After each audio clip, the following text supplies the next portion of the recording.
नमस्कार दोस्तों, master classes में आपका स्वागत है। दोस्तों, शुरू करते हैं आज की वीडियो। पहला क्वेश्चन है हमारे पास, यदि P की आय का 40% Q की आय के 75% के बराबर है तो Q की आय P की आय का कितने प्रतिशत है। तो क्या दे रखा है हमें दे रखा है P की आय का 40% किसके बराबर है, Q की आय के 75%। ठीक है, तो यहाँ से 100 से 100 कट गया है ना। यहाँ से ये कितने हो जाएगा, 5 8 40, ये गया 15 पे, यानी कि 8P बराबर है 15Q के। और मैं क्या लिख सकता हूँ इसको, P by Q is equal to 15/8। ठीक है, अगर P हमारे पास 15 है तो Q कितना है, 8 पूछा क्या है, तो Q की आय P की आय का कितने प्रतिशत है। Q की आय है 8, 15 की है, P की है 15, तो मैं क्या कर दूंगा, Q की डिवाइड बाई P की मल्टीप्लाई बाई 100। कितने पे जा रहा है, 5 3 15, ये जा रहा है 20 पे। कितना हो गया, 160/3। इसको काट देंगे, 3 पंजू 15, 3 तिया 9, 3 तिया 9, 3 तिया 9, यानी कि 53.3333। ये हमारा आंसर है, option B. Option B is the right answer. अगला क्वेश्चन है, यदि दूध की कीमत 20% इस प्रकार कम हो जाती है जिससे वह अपरिवर्तित रहता है तो दूध के उपयोग को कितना प्रतिशत बढ़ाया जाना चाहिए। देखो, अगर मेरे पास दूध की कीमत पहले 100 रुपये थी तो अब क्या हो गई, 20% कम हो गई, यानी कि अब हो गई 80, है ना। अब बोल रहा है कि दूध के उपयोग को कितने प्रतिशत बढ़ाएं जिससे कि वह अपरिवर्तित रहे। तो मैं क्या करूँगा, यहाँ पे डिफरेंस कितना है, 20, तो 20/80 इंटू 100 कितने पे जा रही है, 4 पे, ये कितने गए 25 पे, यानी कि 25%। यानी कि अगर दूध की कीमत में 20% की कमी हुई है तो अगर मैं उपयोग को 25% बढ़ा दूं तो वह अपरिवर्तित रहता है। ये हमारा आंसर है, यानी कि option C is the right answer. अगला क्वेश्चन है, 12% एल्कोहल विलियन के 30 लीटर में 20 लीटर एल्कोहल मिलाया जाता है, परिणामी मिश्रण में पानी की मात्रा ज्ञात कीजिए। हमें मिश्रण दे रखा है, मिश्रण है 30 लीटर का। ठीक है, अब बोल रहा है जिसमें 12% तो है एल्कोहल और बचा हुआ क्या है, वाटर। बचा कितना है, 88, यानी कि अगर मैं इनकी अलग अलग क्वांटिटी निकाल दूं तो एल्कोहल कितना हो गया, यानी कि 30 का 12%, 12 3 36, यानी कि 3.6 लीटर तो क्या आ गया, एल्कोहल। और वाटर कितना आ गया, अगर 30 में से 3.6 घटा दूं तो कितना बच गया, 26.4, ये बच गया वाटर। अब बोल रहा है कि 20 लीटर एल्कोहल मिला दिया जाता है। अगर जब 20 लीटर इसमें एल्कोहल मिलाया जाता है तो वाटर तो सेम रहेगा, है ना। तो वाटर कितना हो गया, 26.4। और पूछा क्या है, मिश्रण में पानी की मात्रा, पानी है हमारे पास 26.4, और मिश्रण कितना हो गया, 30 तो टोटल था और 20 इसमें मिला दिया, यानी कि 50% निकालना है। ये 2 पे कितना हो गया, 52.8%। यही हमारा आंसर है, यानी कि option B is the right answer. अगला क्वेश्चन है, यदि ए का 25% बी है तो 160 का बी प्रतिशत समान है। क्या दे रखा है, ए का 25% है बी के इक्वल, तो यहाँ से क्या आ गया 1/4, यानी कि a/4 is equal to be, है ना। और पूछा क्या है, 160 का बी प्रतिशत, तो मैं बी की जगह अगर ये वैल्यू रख दूं तो आ जाएगा, यानी कि 160 बी की जगह मैंने रख दिया a/4 और ये प्रतिशत है, तो ये कितना कट गया, ये 40 पे, यानी कि ए का 40% किसके बराबर है, ऑप्शन सी, ए का 40%। अगला क्वेश्चन है, एक वर्ग की भुजा को 60% बढ़ा दिया गया है, इसके क्षेत्रफल में परिवर्तन ज्ञात कीजिए। देखो ये था मेरे पास वर्ग, ठीक है, इसकी भुजा थी 10, तो वर्ग की सभी भुजाएं समान होती हैं, और इसका क्षेत्रफल का फॉर्मूला क्या होता है, भुजा इंटू भुजा, यानी कि 10 गुना 10। सो अगर मेरे पास वर्ग की भुजा 10 थी तो इसका क्षेत्रफल कितना आ गया, 100। और बोल रहा है यदि भुजा को 60% बढ़ा दिया जाता है, अगर मेरे पास 10 थी और इसको 60% में बढ़ा देता हूँ तो कितना हो जाएगा, 16, यानी कि बढ़ी हुई भुजा कितनी हो गई, 16। अब इसका क्षेत्रफल कितना होगा, 16 गुना 16, यानी कि 256, ठीक है। अब बोल रहा है कि क्षेत्रफल में परिवर्तन कितना है, तो पहले 100 था, अब कितना हो गया 256, डिफरेंस कितना है 156 का, तो 156 डिवाइड बाई 100 मल्टीप्लाई बाई 100, तो कितना आ गया 156%। ये क्या आ गया, क्षेत्रफल में परिवर्तन, यही हमसे पूछा है, यानी कि option B is the right answer. अगला क्वेश्चन है, ए को लाभ के हिस्से के रूप में 80 रुपये प्राप्त होते हैं, जबकि कुल लाभ 240 रुपये है तथा ए और बी के बीच के लाभ वितरण का अनुपात x/2 है। x का मान क्या है, x का मान हमसे पूछा है, ये ए है, तो ए दे रखा है 80 और ए और बी का टोटल दे रखा है 240, ए और बी का टोटल है 240, तो बी कितना आ गया, बी आ गया, अगर मैं 80 घटा दूँ तो बी आ जाएगा, यानी कि 160।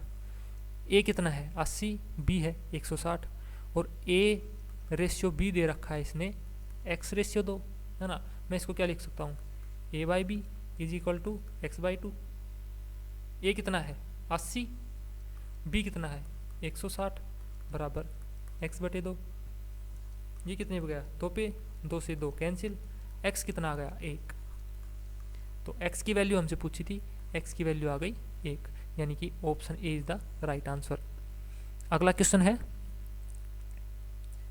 एक पर्स में 2:4:5 के अनुपात में 1 रुपये, 2 रुपये और 5 रुपये के सिक्के के रूप में 455 रुपये हैं, तो पर्स में 2 रुपये के सिक्कों की संख्या क्या है। हमें रेशियो दे रखा है 2:4:5, ये क्या है 1 रुपये के सिक्के, ये है 2 रुपये के सिक्के और ये है 5 रुपये के सिक्के। मैं इनको ऐसे लिख सकता हूँ, यानी कि 1 रुपये के हैं 2x, है ना, 2 रुपये के हैं 4x और 5 रुपये के हैं 5x। ये क्या आ गया टोटल, है ना। अगर मैं इनको आपस में मल्टीप्लाई करा दूँ, ये क्या आ गया 2x, ये कितना आ गया 8x और ये आ गया 25x। ये हमारे पास क्या आ गए, टोटल रुपए आ गए। ये तो थी क्या उनकी संख्या का अनुपात, ये तो उनकी संख्या का अनुपात था, ये थे रुपए। अगर इन दोनों को मल्टीप्लाई करके इनको ऐड कर देता हूँ तो क्या आ जाएगा टोटल रुपए, है ना। टोटल रुपए हमारे पास क्या है 455, और यहाँ पे इनका टोटल कितना है 8 और 2 10, 10 और 25 35, यानी कि 35x है वो किसके बराबर है 455। यहाँ से x की वैल्यू क्या आ गई 455 बटे 35, कितने पे जा रहा है ये 1 पे, है ना। फिर कितने पे जाएगा ये 3 पे, यानी कि x की वैल्यू कितनी आ गई 13। और पूछा क्या है, तो पर्स में 2 रुपये के सिक्कों की संख्या क्या है, तो सिक्कों की संख्या कौन सी है, ये वाली थी सिक्कों की संख्या। ये 1 रुपये के सिक्के, ये 2 रुपये के सिक्के और ये 5 रुपये के सिक्के, और हमसे 2 रुपये के सिक्के पूछे हैं। 2 रुपये के सिक्के थे 4x, यानी कि 4x की वैल्यू कितनी है 13, कितने आ गई 52, यानी कि option B is the right answer. अगला क्वेश्चन है, 10 टी शर्ट का विक्रय मूल्य 13 टी शर्ट के क्रय मूल्य के समान है, इस लेन देन में लाभ प्रतिशत ज्ञात करो। ये है 10 टी शर्ट का विक्रय मूल्य किसके बराबर है 13 टी शर्ट के क्रय मूल्य, है ना। और मैं क्या इसको लिख सकता हूँ, विक्रय मूल्य अपॉन क्रय मूल्य किसके बराबर है 13/10, है ना। यानी कि विक्रय मूल्य जब 13 रुपये है तो क्रय मूल्य क्या है, 10 रुपये। ठीक है, अब देखो जब विक्रय मूल्य क्रय मूल्य से बड़ा होता है तो क्या होता है, लाभ कितने का हो रहा है, 3 का। और लाभ किस पे निकालते हैं, क्रय मूल्य पे। क्रय मूल्य क्या है, 10 मल्टीप्लाई बाई 100। तो जो 30% आ गया, ये क्या आ गया हमारे पास, लाभ। लाभ हमसे पूछा था, कितना आ गया, 30%। यानी कि option D is the right answer. अगला क्वेश्चन है,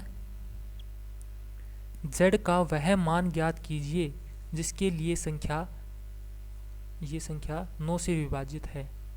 यानी कि ये हमें संख्या दे रखी है और z का वह मान बताना है जिसके लिए यह संख्या 9 से विभाजित हो। 9 से विभाजित कौन सी संख्याएं होती हैं जिनका डिजिट सम कितना हो, 9 से विभाजित, है ना। तो हम क्या करेंगे, यहाँ पे इसके डिजिट सम करेंगे। कितना है यहाँ, 4, 4 और 1 5, 5 और 7 12, 12 और 8 20। यानी कि 20 प्लस z, ये किससे विभाजित होना चाहिए, 9 से।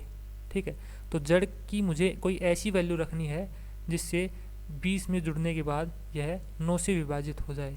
तो मैं देखूंगा क्या, अगर मैं यहाँ पे 7 रख दूँ z की जगह, 20 में अगर मैं 7 जोड़ दूँ तो वह 9 से डिवाइड हो जाएगी। तो यही हमारा आंसर है, यानी कि option B is the right answer. अगला क्वेश्चन है, संख्या 800 को 2 भागों में विभाजित किया जाता है, जैसे कि एक भाग दूसरे से 9/7 गुना है, बड़ा भाग क्या है। देखो 2 भागों में कर दिया, एक भाग और 2 भाग, यानी कि 800 को मैंने 2 भागों में विभाजित कर दिया, एक भाग और दूसरा भाग। इसने रिलेशन क्या दे रखा है इन दोनों में, बोल रहा है कि जो पहला भाग है वह दूसरे भाग का 9/7 है। तो इसका मतलब क्या हुआ, पहला भाग डिवाइड बाई दूसरा भाग किसके बराबर है, 9/7, है ना। अब बोल क्या रहा है, दोनों का सम कितना है, 800। तो यहाँ पे अगर पहली संख्या मेरे पास 9 है तो दूसरा क्या है, 7, और इनका ऐड कितना है हमारे पास, 16। 16 किसके बराबर है, 800। एक किसके बराबर है, 800/16। और पूछा क्या है, बड़ा भाग। बड़ा भाग क्या है हमारे पास, 9। तो 9 से मैं इसको मल्टीप्लाई कर दूंगा, कितने बजा रहा है, 16 पंजू 80, है ना। ये 9 पंजू 45, यानी कि बड़ा भाग क्या आ गया, 450। अगर छोटा भाग हमसे पूछा जाता तो हम क्या करते, यहाँ पे मल्टीप्लाई बाई 7। तो छोटा भाग क्या आ जाता, 7 पंजू 35, 350। यही हमारा आंसर है, यानी कि बड़ा भाग हमसे पूछा था तो बड़ा भाग आ गया 450। अगला क्वेश्चन है, 2 संख्याएं 5:4 के अनुपात में हैं, यदि उनका लघुत्तम समापवर्तक 180 है तो संख्याएं ज्ञात कीजिए। 2 संख्याएं दे रखी हमें 5:4 में, मैं इसको लिख सकता हूँ 5x/4x। ठीक है, अगर मैं इन दोनों का एलसीएम लूँ, एलसीएम क्या आएगा, 5x और 4x का एलसीएम क्या आएगा, 20x आ गया ना। ठीक है, अब एलसीएम इसने दे रखा है 180, तो हमारा एलसीएम कितना है, 20x। तो 20x को मैं अगर 180 के इक्वल रख दूँ तो x की वैल्यू क्या आ जाएगी, 180/20, कितने आ गई, 9। यानी कि x की वैल्यू आ गई 9। तो पूछिए संख्याएं कौन कौन सी है, संख्याएं ज्ञात करनी है। x की वैल्यू जब 9 आ गई तो हमारी संख्याएं क्या थी, 5x और 4x। तो पहली संख्या क्या आ गई, 5 गुना 9, और दूसरी संख्या आ गई 4 गुना 9।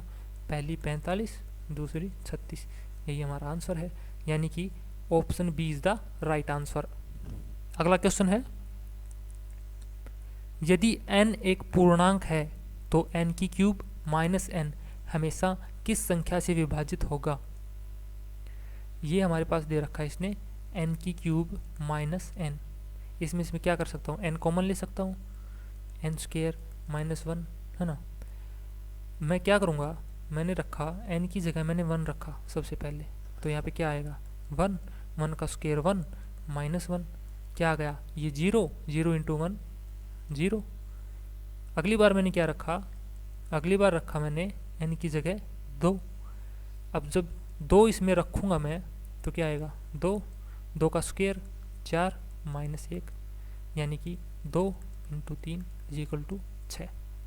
अगली बार रखा मैंने n की जगह 3, जब 3 रखूँगा यहाँ पे तो क्या आएगा, 3, 3 का स्क्वायर 9 माइनस 1, तो 3 इंटू 8 24। यानी कि हर बार मुझे क्या देखने को मिल रहा है कि देखो पहले 0 था, फिर 6 है, फिर 24 है। और अगर n की जगह मैं 4 भी रख दूँ यहाँ पे तो 4 रखूँगा तो क्या आएगा, 4, 4 का स्क्वायर 16 माइनस 1, यानी कि 4 और 15 कितना आ गया, 60। यहाँ पे आ गया 60। इनमें कॉमन क्या आ रहा है हर बार, यानी कि किससे अगर मैं विभाजित कर, हर बार किससे विभाजित हो रही है, ये 6 से, 6 कॉमन आ रहा है ना, 6, यानी कि संख्या हमेशा किससे विभाजित होगी, 6 से। Option C is the right answer, यहाँ से 6 आ गया। अगला क्वेश्चन है, एक कार 12 घंटे में अपनी यात्रा पूरी करती है। यह 30 किलोमीटर प्रति घंटे की रफ्तार से आधी दूरी और बाकी की 50 किलोमीटर प्रति घंटे की रफ्तार से तय करती है, तो यात्रा की लंबाई क्या है। देखो मैं यहाँ पे मान लेता हूँ यात्रा की लंबाई x, 2x मान लो ताकि बाद में काटना ना पड़े, 2x मान लो। टोटल लंबाई हमने मान ली 2x, ठीक है। अब बोल रहा है आधी दूरी तो करता है 30 किलोमीटर प्रति घंटे की रफ्तार से और आधी करता है 50 किलोमीटर की, ठीक है। यानी कि आधी कितनी हो गई, x वह दूरी तय करता है 30 किलोमीटर प्रति घंटे की रफ्तार से और बची हुई आधी दूरी करता है वह 50 किलोमीटर प्रति घंटे की रफ्तार से, और टोटल समय कितना लेता है, 12 घंटे। तो ये आ गया 12 के इक्वल। x मैंने यहाँ से कॉमन लिया, क्या बच गया, 1/30, ये 50 और आ गया 12। इनका एलसीएम कितना आ गया, 150। यहाँ से 5, यहाँ से 3, x बाहर है और ये आ गया 12। और क्या लिख सकता हूँ, x बराबर 12, 150 ऊपर चला गया और ये कितना हो गया 8, कितने बजा रहा है, 4 दूनी 8, 4 3 12, ये कितने में गए 75। इनकी मल्टीप्लाई करेंगे तो कितना हो गया, 5 3 15, 7 3 21 और 22, यानी कि x की वैल्यू क्या आ गई 225। और पूछी क्या थी, यात्रा की लंबाई। यात्रा की लंबाई हमने क्या मानी थी 2x, तो इसको 2 से मल्टीप्लाई कर देंगे, कितना आ गया 450, यानी कि 450 किलोमीटर उसने टोटल दूरी तय की। Option C is the right answer. अगला क्वेश्चन है, उस वर्ग का क्षेत्रफल क्या है जिसके विकर्ण का माप 4 सेंटीमीटर है। देखो कोई वर्ग है हमारे पास, ये है वर्ग, ठीक है, ये यहाँ से यहाँ तक। अगर इसकी भुजा a है तो इसका विकर्ण क्या होता है, √2a, है ना। और इसने विकर्ण की माप दे रखी है, यानी कि √2a बराबर दे रखा है 4 के, तो a की वैल्यू कितनी होगी 4/√2। और पूछा क्या है, वर्ग का क्षेत्रफल। वर्ग का क्षेत्रफल क्या होता है a², यानी भुजा इंटू भुजा। भुजा क्या है हमारे पास 4/√2, तो इसको 4/√2 इंटू 4/√2, 4 चौक 16 डिवाइड √2 इंटू √2 कितना हो गया 2, ये कितने में गया 8 पे, यानी कि 8 स्क्वायर सेंटीमीटर। ऑप्शन बी, यानी कि option B is the right answer.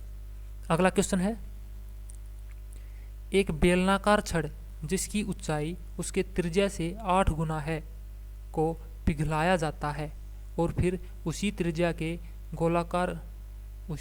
के गोलाकार गेंदों को बनाया जाता है। गेंदों की संख्या क्या होगी। एक बेलनाकार छड़ है जिसकी त्रिज्या में दे रखी है, जो है जिसकी ऊंचाई दे रखी है त्रिज्या से 8 गुना, है ना।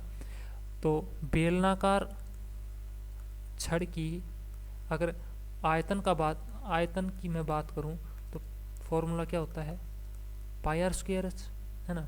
और इसको गोलाकार में तब्दील किया जाता है, तो गोले का आयतन क्या होता है 4/3 पाई आर क्यूब। ठीक है, और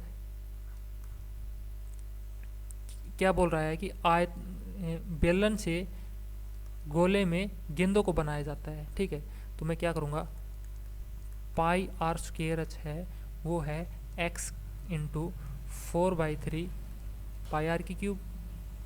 ठीक है, अब देखो क्या दे रखा है इसने, त्रिज्या है वो ऊंचाई से 8 गुना कम है, यानी कि अगर ये पाई है, r है मेरे पास, x तो स्क्वायर, तो ऊंचाई कितनी हो गई 8x इक्वल दे रखा है। ये अगर मैं h मान लूँ यहाँ पे, ये कुछ और मान लो, जैसे कि मैं a मान लेता हूँ यहाँ पे,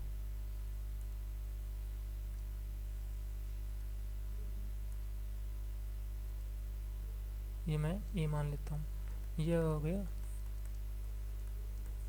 क्यूब। ठीक है, पाई से पाई कैंसिल, कितना हो गया यहाँ पे 8x की क्यूब बराबर में a।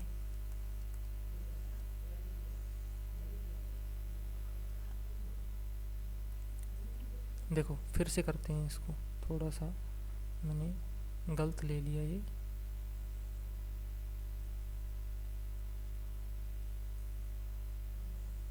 देखो फिर से देखो, ये गोले का आयतन है ना, बोल रहा है कि बेलन से गोले में तब्दील की गई है गोलाकार गेंदे। ठीक है, मैं क्या कर सकता हूँ, पाई आर स्क्वेयर एच इक्वल है, ये एक्स कोई है, इनको 4/3 इंटू पाई आर की क्यूब। ठीक है, अब रेडियस क्या है, हर बार सेम है, तो पाई आर स्क्वेयर, और एच कितनी है 8 गुना, तो ये भी आर हो गई, ये एक्स 4/3 पाई और आर की क्यूब, आर से क्यूब, पाई से पाई, एक्स की वैल्यू कितनी आ गई 8 गुना 3/4, 4 से 2 कितनी हो गई 6 पे 6 हमारा आंसर आ गया, यानी कि option D is the right answer. दोस्तों, वीडियो को सब्सक्राइब करने के साथ साथ बेल आइकन ज़रूर दबाएं ताकि आगे की वीडियो का नोटिफिकेशन आप तक पहुंच सके। धन्यवाद।